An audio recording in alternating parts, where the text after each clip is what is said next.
What's up, everybody? This is Ed from This Day in Metal, and today it's my pleasure to be speaking with the lead singer of Hatebreed, the former host of MTV's Headbangers Ball, a pioneer in metal podcasting, and an ambassador for metal in the metal community, Jamey Jasta. What's up, man? How's it going? Thanks for being here today. Hey, thanks for having me on, man. I appreciate it. Absolutely. Thank Good to you. be here. So 2024 was a pretty busy year for you, but I feel like every year is pretty busy for you. You seem to be one of the most prolific guys in metal, if not the most prolific. So I just wanted to talk about a couple of things that you did last year. First and foremost, being Hatebreed celebrating its 30th anniversary. You guys did a tour in the fall. I know you played a couple of other shows. You did a residency. I'm from Long Island here in Amityville for like four shows in a row.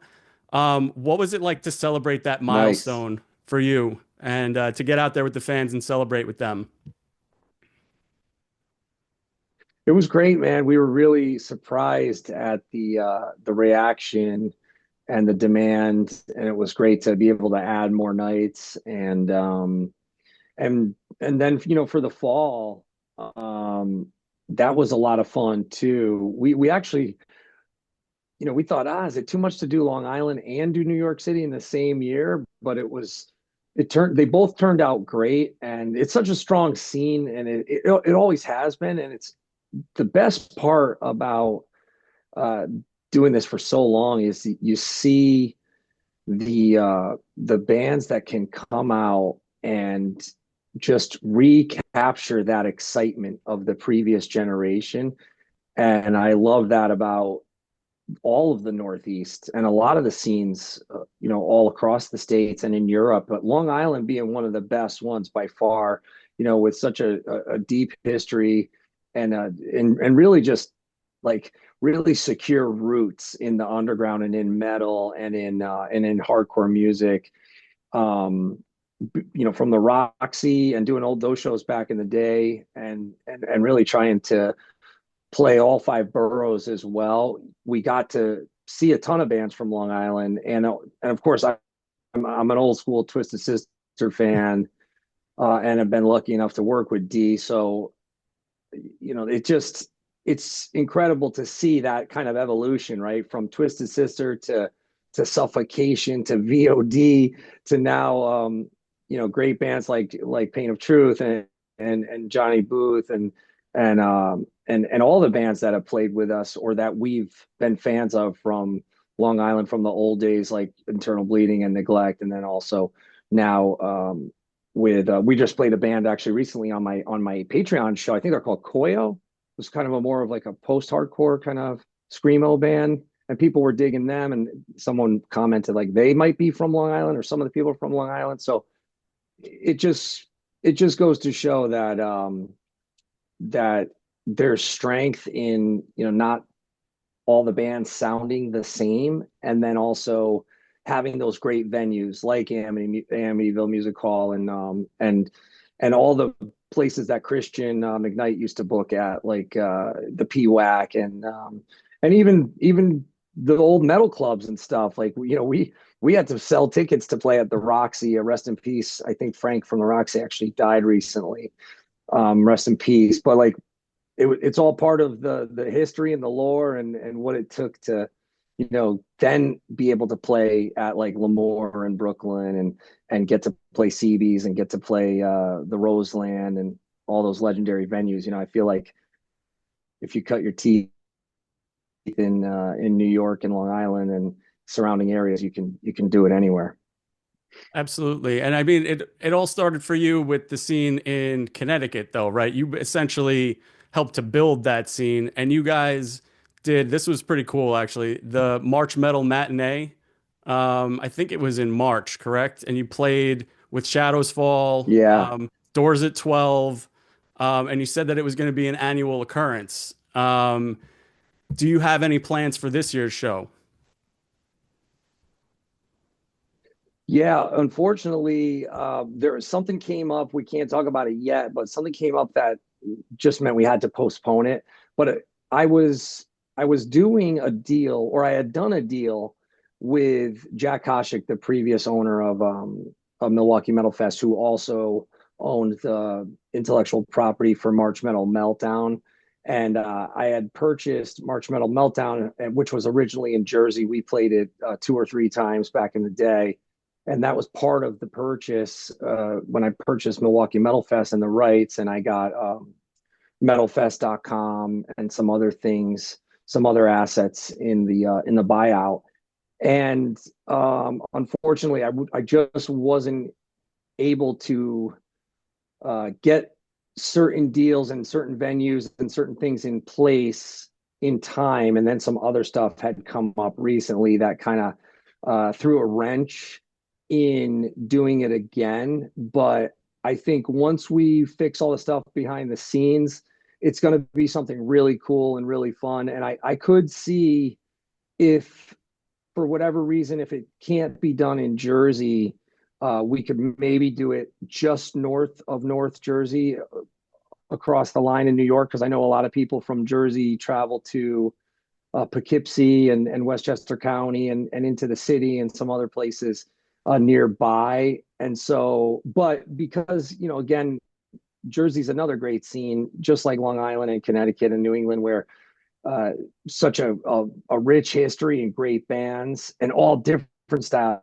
of bands, right? Who a lot of them had played the original March Metal Meltdown. So whether it was Danzig or Overkill or E Town or even like Misfits, we did one of them with Misfits when Danzig wasn't in the band, and it was Jerry and the guys. And so I want to make sure that I'm doing right by the legacy and the history of the festival and all the bands that made it possible originally. But then also I want to have the matinee come back, because I think that the matinee is something that really, it's special, because not only does it represent like that we were once outcasts and sort of relegated to only being able to play in the afternoon on a Sunday because they didn't want to give us the they didn't want to give us the nights where they could do big bar nights and club nights and dance nights.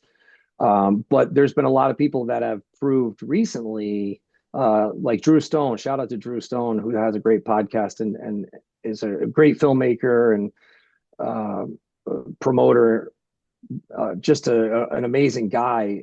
He's done a lot of matinees in the city, and it made me think, okay, we need something like this in Connecticut for the people that maybe can't travel to the city, or the people that are just north of, like me. I'm over on the North Haven line over here, and the people just north of me in Hartford and Western Mass, would travel. Maybe they might not travel all the way to the city for a show, but they would travel. And we had over 3,000 people at that thing at March Metal Matinee. So it was really something else. And I can't thank everybody enough. And I hope that for 2026, we can bring it back, and then also really follow through on the return of the March Metal Meltdown and have them be a yearly thing that goes March, on a Saturday or a Friday and a Saturday, do March Metal Meltdown, and then close it out on the Sunday in Connecticut with March Metal Matinee. You talk about people traveling for that show. I was at the Shadows Fall show the night before. They played Starland, and they were playing with you guys the next day. And I'm on Long Island. It's a bit of a trip, but I considered taking it. I didn't ultimately do it, but I was considering going because I'm like, that's a sick lineup. But I was pretty shot from the night before. That show ended pretty late. Yeah, I don't blame you. Yeah, and that was another thing. Once they had confirmed, I really didn't want to go up against them, and I didn't want to go the week before or the week after. This 2024 was really oversaturated, but it's a good thing, because to me, I really feel like the best promoter should win, or the best lineups should win, or the best local bands or the best regional bands.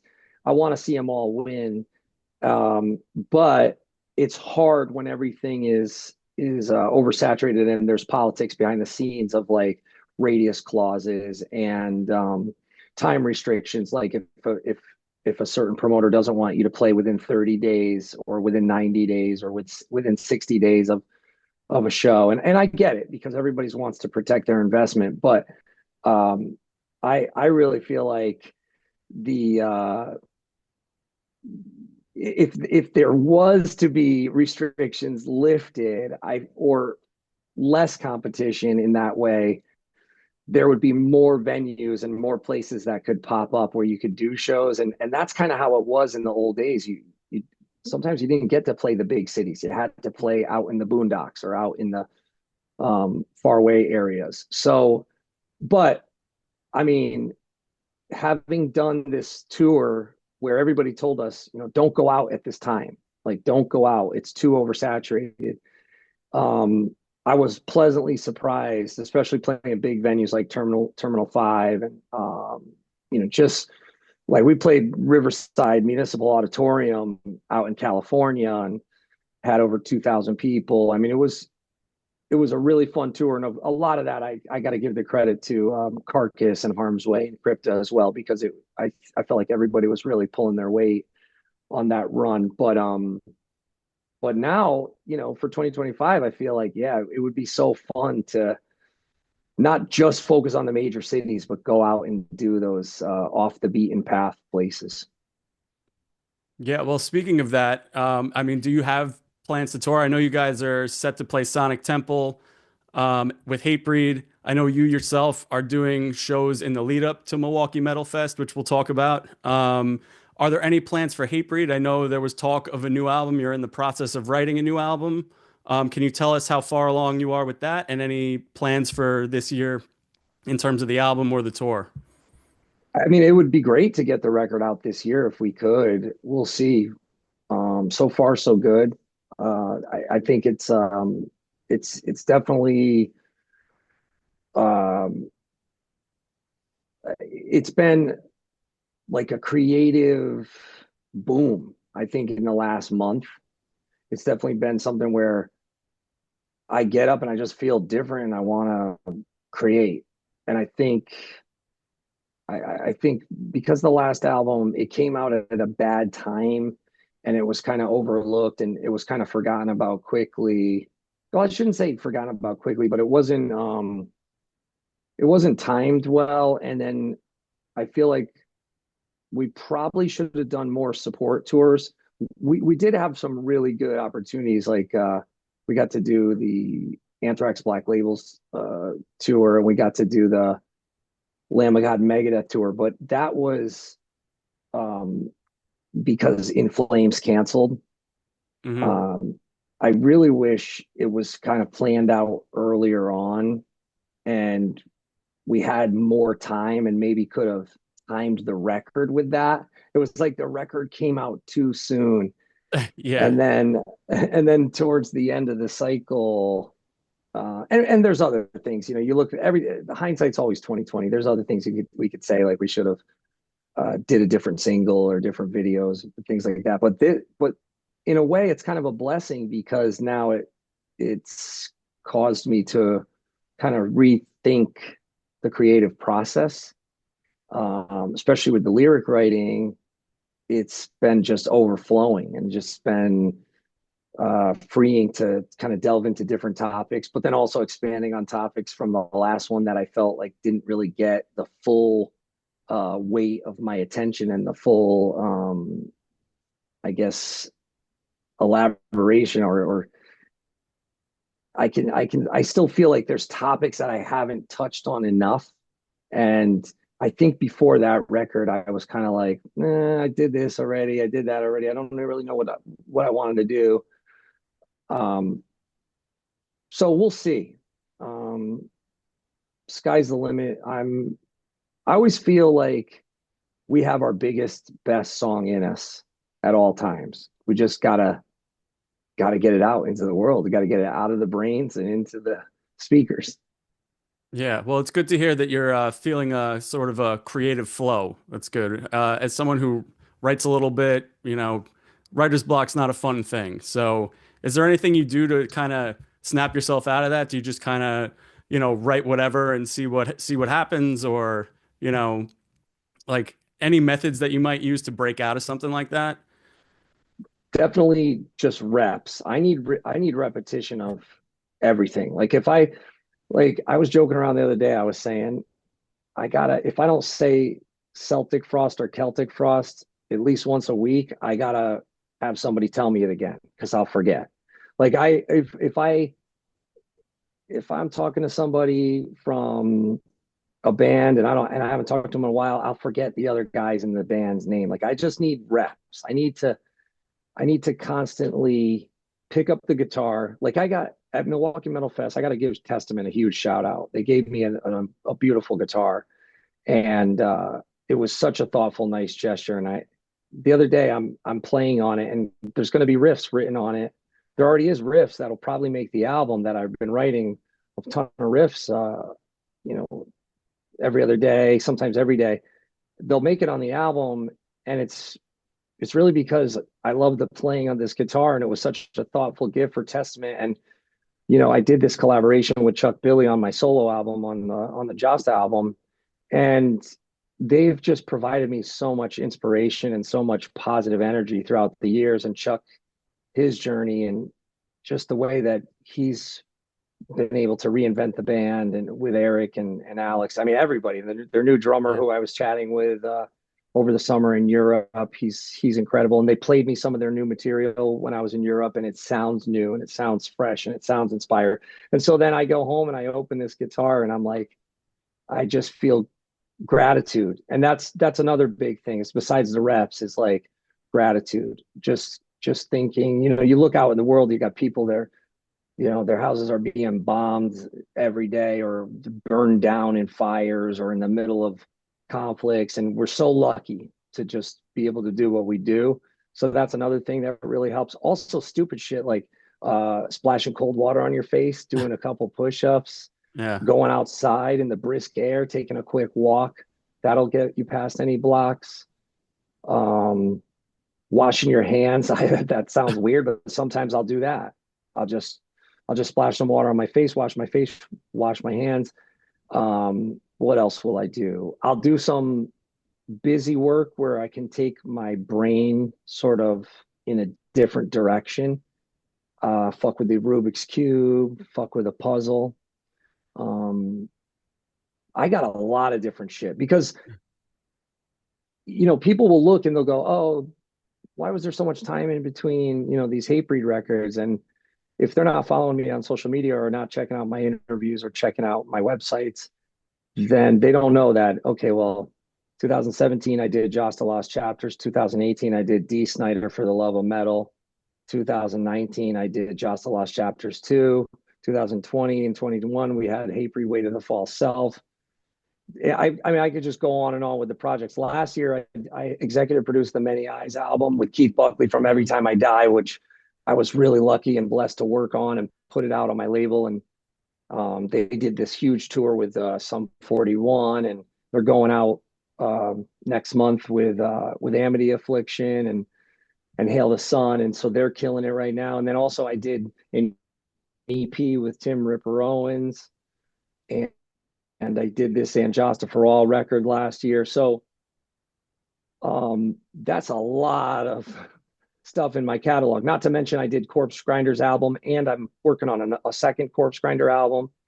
So, if I ever feel like um, I got nothing left, I just try to tell myself that that's a lie, and that's you just got to get past it. Yeah, I mean, you mentioned all the things that you've been working on. I can speak to for me personally when I was researching this and trying I was losing track of it. There's so much of it. I can only imagine how difficult it is for you to keep track of all this stuff. It is, and I've been very blessed and very lucky to work with all these talented people that help me kind of stay on point and help me bring the ideas to fruition in in the way that we think is the coolest, most fun, best way. And Charlie and Nick, the brothers, the Belmore brothers, we worked on Kingdom of Sorrow together. We worked on all my Jasta records together. We worked on D, on Ripper, on Corpse Grinder, on Many Eyes, and now we have two other projects that are going to be coming that we can't announce yet. But then also we have this residency, like you mentioned before, Thrash Thursdays, which the first two look like they're going to be sold out any minute now, and then we're going to add March, we're going to add April.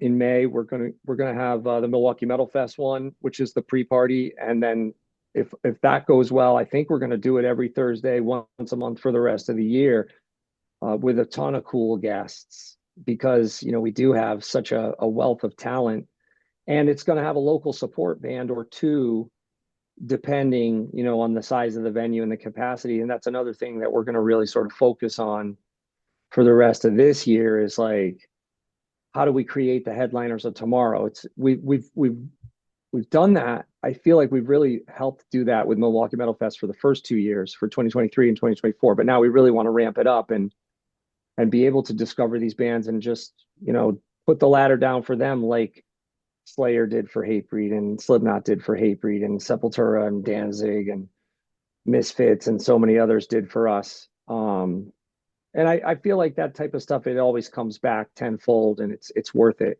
Sure, you got your issues here and there where you can't always help others. You got to help yourself first.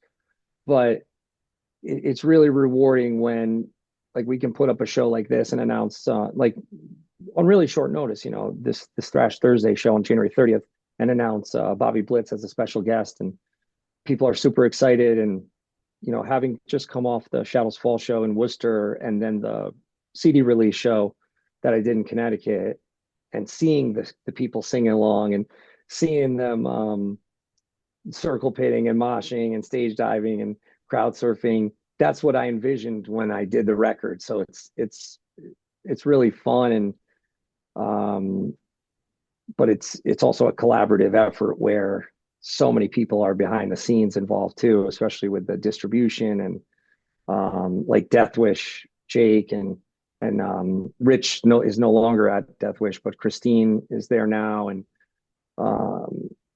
with the videos and the teams of people that are helping us do the videos, helping us get the songs in the playlists and getting the tours and the shows booked.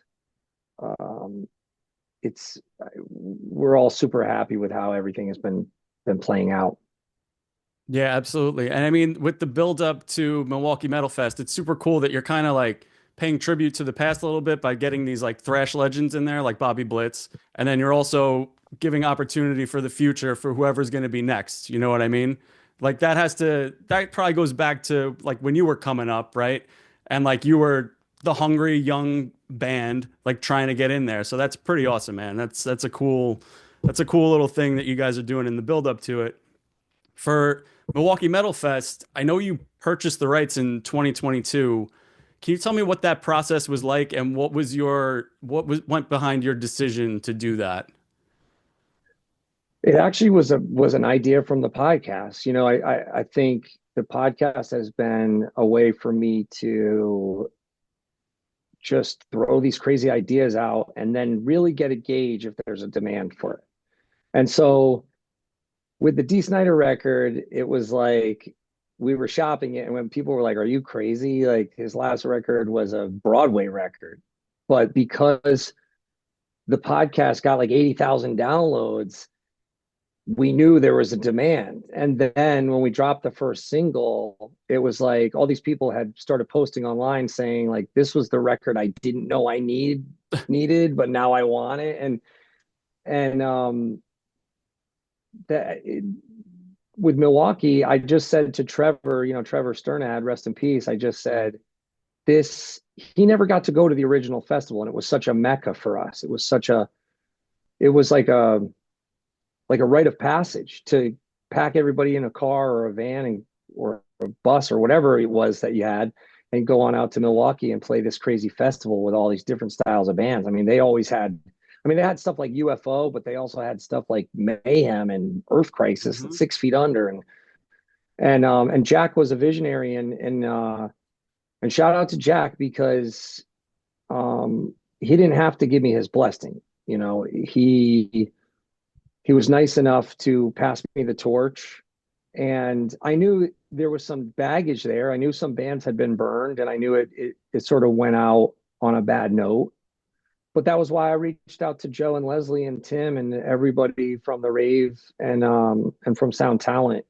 Again, it's such a collaborative effort, and you're dealing with legends. I mean, Joe and Leslie are some of the best in the biz, and they were part of a lot of those OG fests, and they know the market and they know the fans, and they have a legendary building with a lot of lore and history. And I just look up to them, and anybody that can survive as an independent promoter for this long, in this crazy climate and this crazy world, um, they're just amazing and great folks. And so the process was just, and then of course the local scene, right? Because I'm not from Wisconsin, but I've always loved the bands. I put out Jungle Rot's first album. I was always fans of so many of those bands, from Illinois and Wisconsin. You know, I don't want the Illinois fans coming after me, because they're a big part of the success of the original fest too. And of course, you know, people from Michigan and Indiana and and Minneapolis too. You know, shout out to Don Decker, rest in peace. I mean, he was a big part of the original fest, and he would come down from Minneapolis. But the process, you know, it involved having to come up with some capital, and then also making sure that we came out of the gate hard.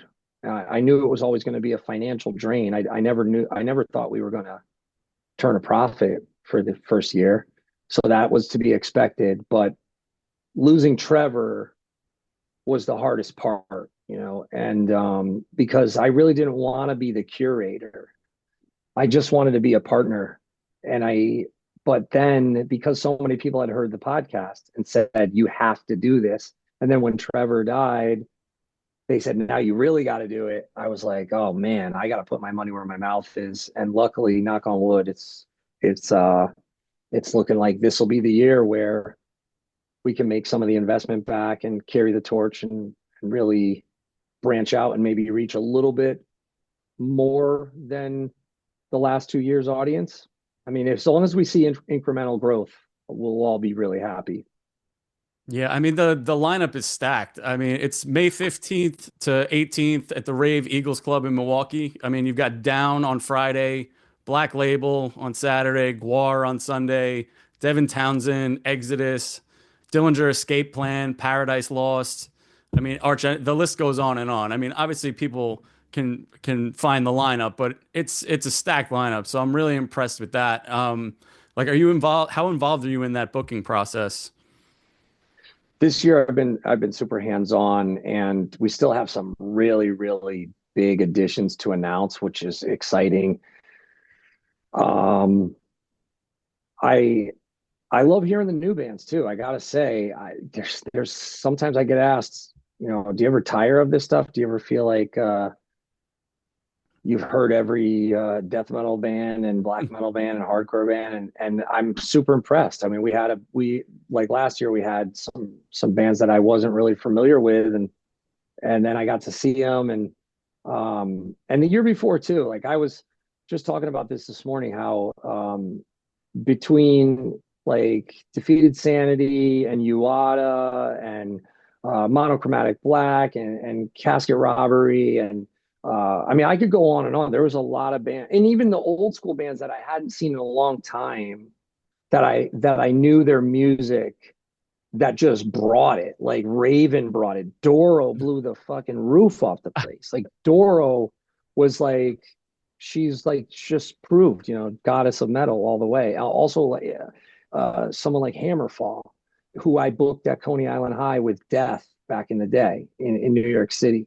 They just brought it. So that was cool having power metal. But yeah, there's been so many great bands that I discovered doing this festival for the last 2 years. And even if I didn't book them, there were bands that impressed me that were submitted that I just thought, wow, I really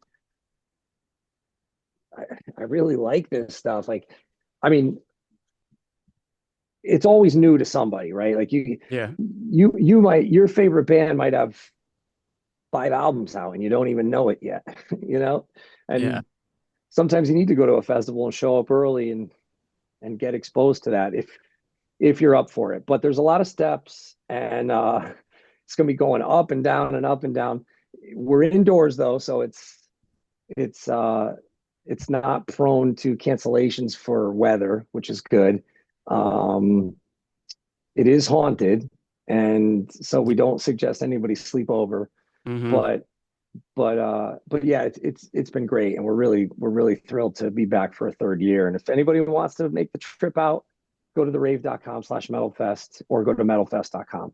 You know what's funny is you bring up Doro's performance last year. I actually have a buddy who lives in Milwaukee, and he bartended Metal Fest last year. And he's not a metal guy. He's more of like a emo pop punk guy. But he texted me. He's like, "Hey, like who should I be looking out for?" So I gave him like a list of bands. And then when it was actually going on, he's like, "Who is Doro?" I'm like, buddy, you're gonna learn tonight. Yeah, So she brought it, and we have some classic acts like that this year too. When is this going to come out? prob as soon as I can get it up, hopefully Saturday, Sunday, Monday. Cool. Well, by that time we should have another like classic Doom band announced. If not, it'll be announced like mid next week. We have a member of one of the other headlining bands also doing a set with one of his other bands. So that's going to surprise some people, and people are going to be stoked about that. And then we've confirmed Oh.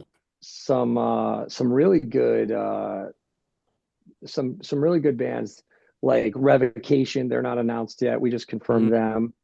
And trying to think who else. Shout out to Dave, incredible player. Ash, the whole band is just they're on fire. But Ash, he's also going to be there playing with 3 Inches of Blood. So we still got some stuff up our sleeve, and we're going to be announcing vendors and sponsors and different fun promotions and giveaways. Like that was a really fun thing to see from both years too. Like when someone enters a contest and they actually get the guitar from Scotty in, or they actually like to see their face when it gets handed to them. So it's the best feeling, because that's how I was when Testament gave me their the guitar. And Dunnable, I got to shout out Dunnable.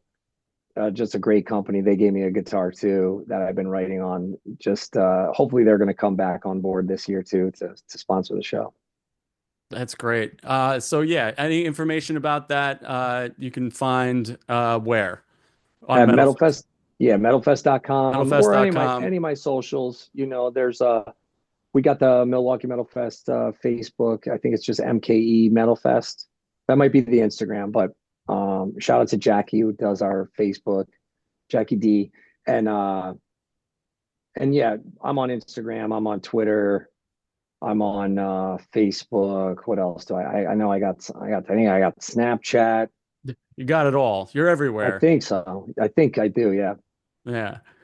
So you brought up, your podcast, the Jasta Show, being very influential in bringing back Metal Fest. You've done over 700 episodes there. You hosted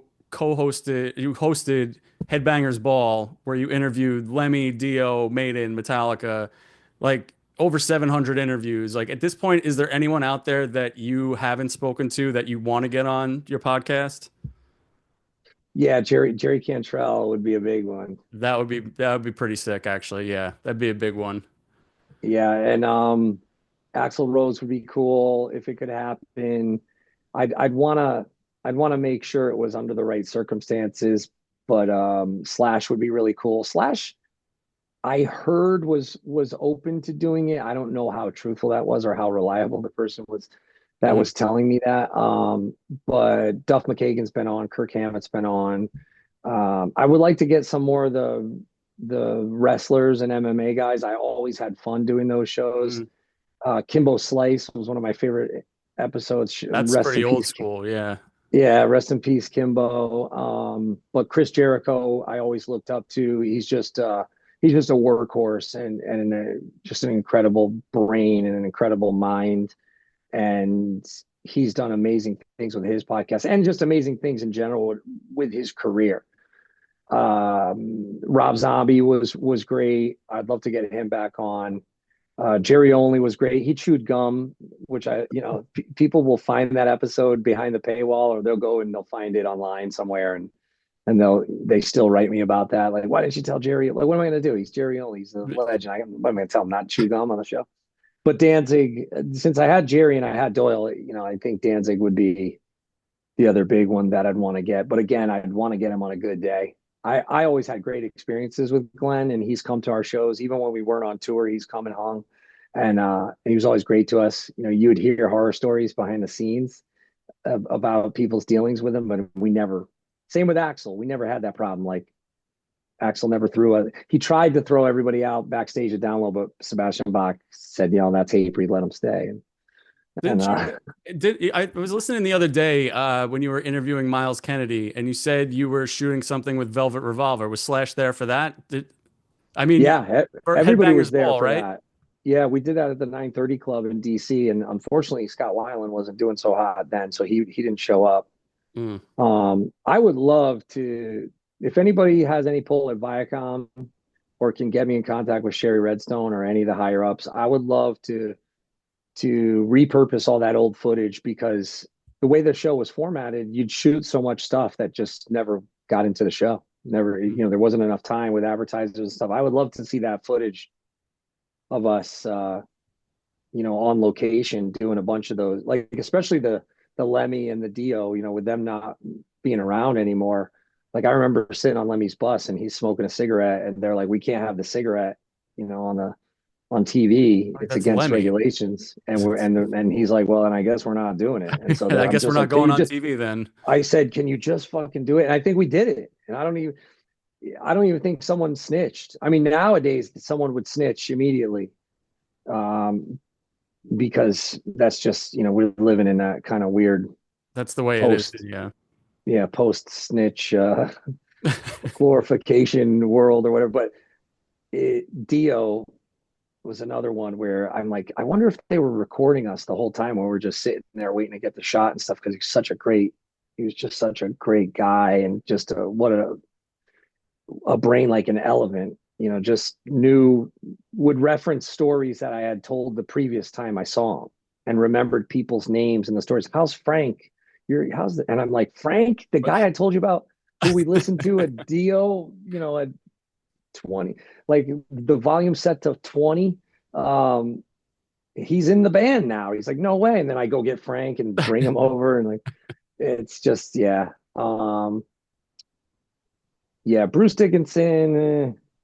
I know he was on Jericho's podcast, and I guess it went pretty good. But then I guess the second the mics were off, like Bruce was out of there. That was it. But I yeah, but I he'd be another one that would be incredible just because I have so much respect for him. Even though people think I'm critical of him, I'm always just joking around, you know, whenever Mm. I've tweeted something or whatever, like about him not liking weed smoke or anything. I have a ton of respect for the guy. He's a amazing vocalist, a cancer survivor, a pilot. I mean, it's like he's one of a kind. So much respect to him. But yeah, it would have to be under the right circumstances so that it was interesting, and I wasn't like a drag asking him questions he's answered 100 million times. I would need to really have the right environment and really do the right research and try to I don't know. I don't really want to talk about the flying of planes, I know. but maybe some people would want to listen to that. Who knows? Maybe I need to. Maybe I need to book it and just go full aviation with Bruce. Just see where it goes, really. Start somewhere and see where it ends up. You know, one time they said, "Hey," a publicist was like, "Hey, I might be able to get Maynard from Tool on your podcast, but he doesn't want to talk about Tool. He wants to talk about wine." Well, he makes his own wine. Yeah, and I thought, God, that sounded like the worst episode ever. But then I thought, you know what? Just because I don't like wine, and I think wine is dumb, and I think wine drinkers are annoying sometimes, I'm with you there. maybe I need to just change my outlook and be like, you know what? Maybe wine is fucking awesome. I can't drink it. I don't want to drink it. But maybe wine is fucking awesome and I'm missing out. And maybe there's a way for me to talk about it, but not have to drink it, or not have to, like, maybe there's something I can find interesting, but it never happened, but who knows? Maybe it would. So I always say because I get a lot of people that hit me up, especially about podcasting in general. You know, there's a whole new generation of kids two new generations of kids that are getting into podcasting now that ask about what they should do and how they should go about getting bookings and stuff. And I think you should be open to everything. I think maybe I would be I would have more downloads if I was open to talking about wine and aviation and shit that I'm not into. Your wine episode gets 1 million downloads, maybe it's something to look into. But I think Maynard's one of those guys. He's an interesting guy because there's so much to him besides the music. You know what I mean? Like there's a lot to discuss there. I mean, if I was interviewing him, I'd talk about Tool nonstop. But, so I see where you're coming from. Yeah, and every year, like I never got into Tool, but every year, every other year, maybe I'll go, hey, I'm going to try to get into Tool, and then someone will recommend a song, and then I'll go listen to the song, and a lot of times I end up liking the song. I never really go back to it, but Mhm.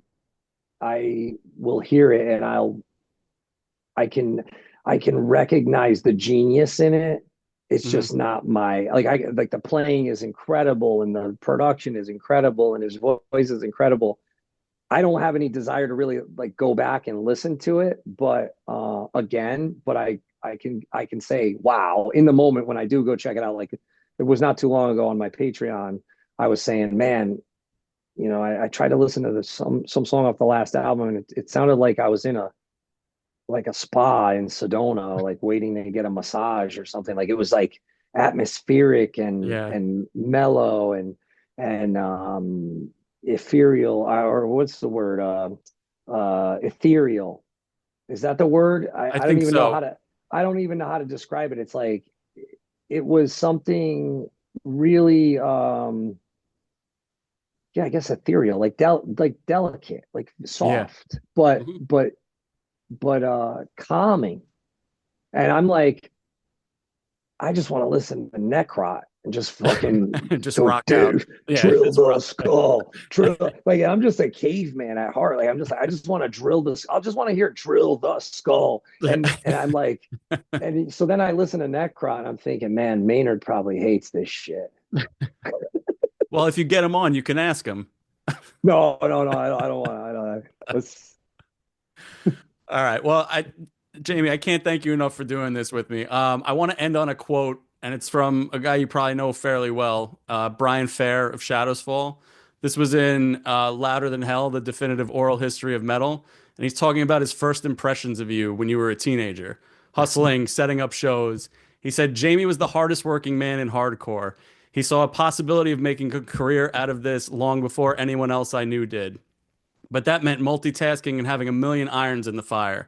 He booked shows, he had a zine, he started a small record label, he had a band. We were all like, who is this kid running the Connecticut hardcore scene? And so this quote is from your early days before even Hatebreed, but it really sounds a lot like right now. What do you attribute your success to? And honestly, like, how do you keep all of this up? You know what? You just got to block out the detractors and the noise and the naysayers. And and if you can't, you got to use it as fuel because somebody's like least favorite band is somebody else's most favorite band. And um, somebody's record that might not resonate now will resonate in 10, 20, 30 years. I mean, we're seeing it right now with Acid Bath. Oh, Like yeah. they're That's coming big in a back and big it's way. yes. And so they've been gone 30 years and they're going to come back and it's going to be massive. And I'm so happy for Sammy and all those guys. And, but slow and steady wins the race too. Um, so you're never out until you're in the ground. You're never out until you're in a cell. And hopefully if you ever do make it into a cell, then you can get out in 15 years and do it then. But whatever it is, if it's writing a book, if it's making a film, if it's making a record, and or writing a poem or fucking making a recipe. I don't care what it is. You got to you got to block out the the people that might maybe don't believe in you to do it, and you got to find the ones that do, and you got to keep them close, and you got to make sure that you do right by them and that they appreciate what you do, and vice versa. And then also, um, I think it's got to be authentic.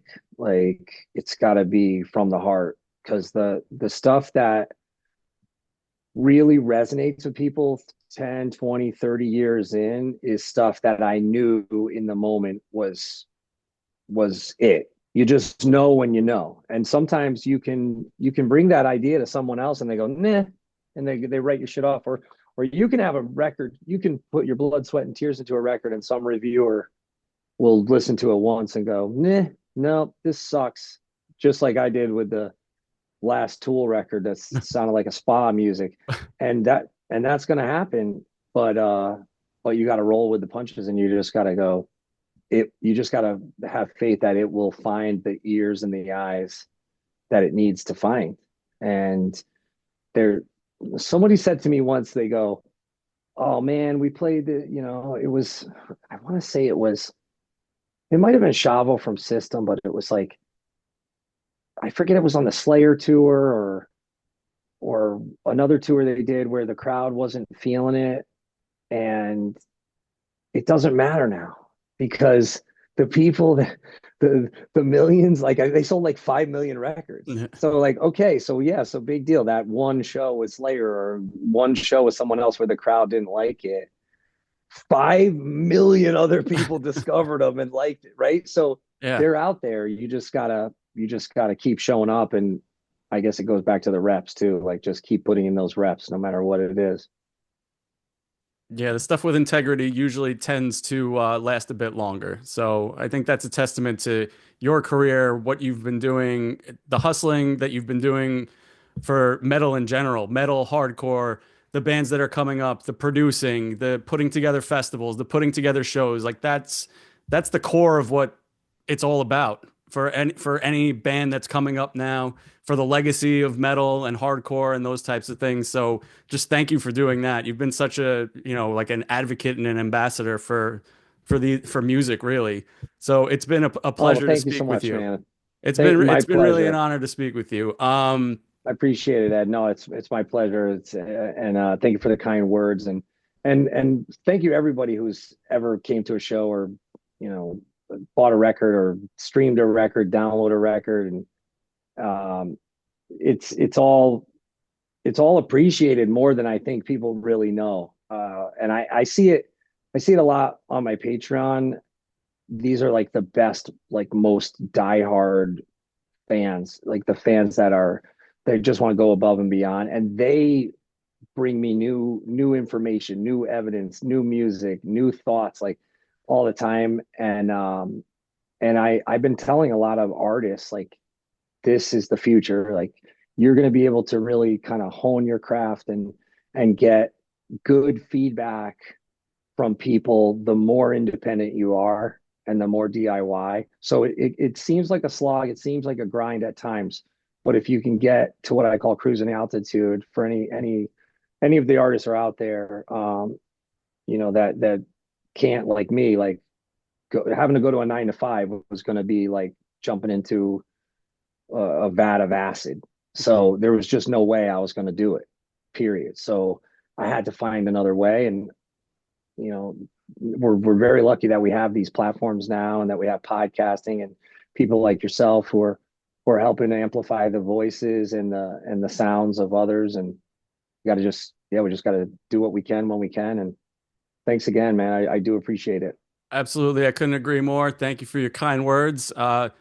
Follow Jamey on all his social media, JameyJasta.com, Milwaukee Metal Fest, probably 50 other things that I'm forgetting, but I'm sure you can find them if you follow Jamey on social media. Jamey, thank you so much for doing this, man. Good luck with everything this year. I can't wait to see what you do.